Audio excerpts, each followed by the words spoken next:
His story is one of the most remarkable of any world leader. Few in history have endured oppression with such little rancour or overcome the oppressor with such little bloodshed. I, Nelson Mandela, do hereby swear to be faithful to the Republic of South Africa. In May 1994, Nelson Mandela, the man white South Africa had imprisoned for nearly 30 years, was sworn in as the country's first black president. Through his dignified and courageous leadership, the African National Congress had broken the stranglehold of apartheid and transformed South Africa into a multiracial democracy.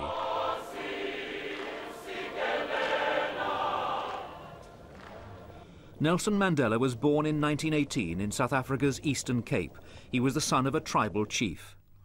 He qualified as a lawyer, and by 1952 he'd set up a legal partnership with a man who was to be a lifelong friend and ally, Oliver Tambo. Together they campaigned against apartheid, the exercise in social engineering under which South Africa's white minority, in charge of the country's military as well as economic forces, brutally crushed the human rights and aspirations of the black majority. In 1956, Mandela was among 156 political activists to be charged with high treason. The trial lasted more than 4 years before charges were dropped. In Johannesburg, premier city of South Africa, thousands of coloured people went to attend a protest meeting called by the African National Congress. By now, black resistance to apartheid was growing. Past laws which restricted where black people could live and work became the focus of resentment.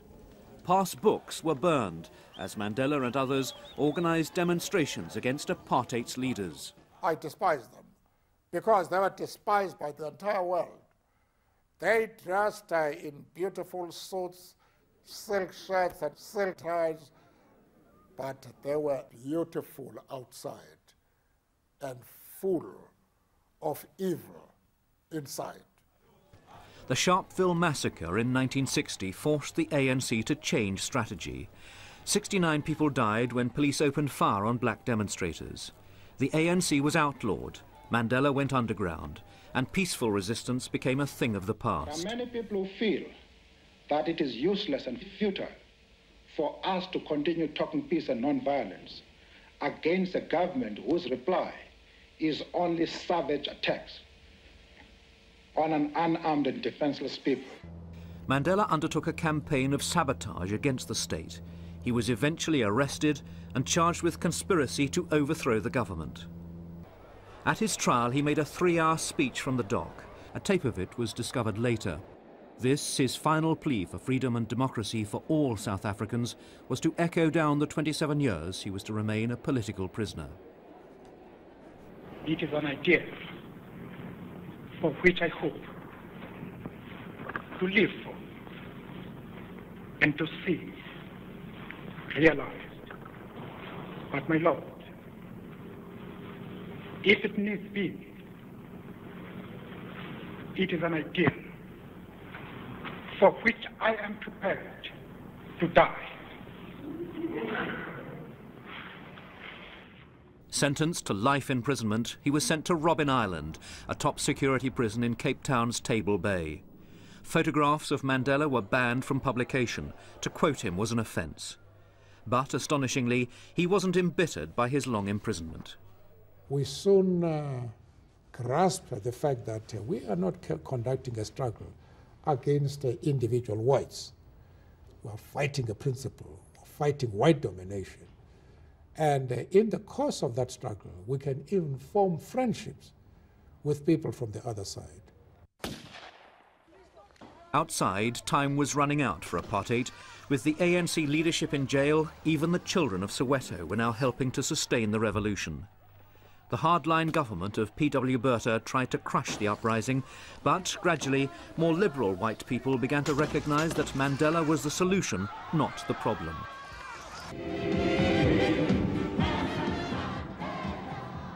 An international campaign was begun for the release of Nelson Mandela as, around the world, governments imposed sanctions on South Africa. In 1990, a courageous white leader, President F.W. de Klerk, announced that the ANC would be unbanned. That February, after 27 years of imprisonment, Nelson Mandela walked to freedom with his then wife Winnie at his side. Worldwide pressure had borne fruit. But hope soon turned to despair. Township violence left blacks fighting blacks. Mandela repeatedly appealed for peace. Take your guns, your knives, and your pangas, and throw them into the sea. Mandela's appeal was largely ignored. Black people were massacring each other, even as Mandela was negotiating a new democratic constitution. The country's first multiracial elections in 1994 resulted in a landslide victory for the ANC. Millions enjoyed their first taste of democracy. People from all races welcomed the vote as a new beginning for the country.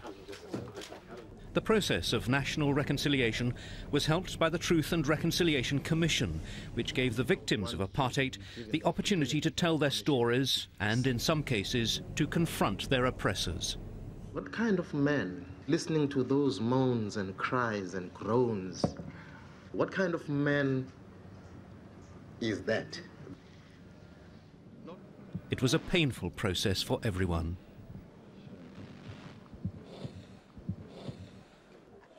Yet for all his political skills, Mandela found it difficult to tackle many of South Africa's endemic social problems. Chief among them were the acute shortage of affordable housing, the widespread poverty, and the scourge of AIDS.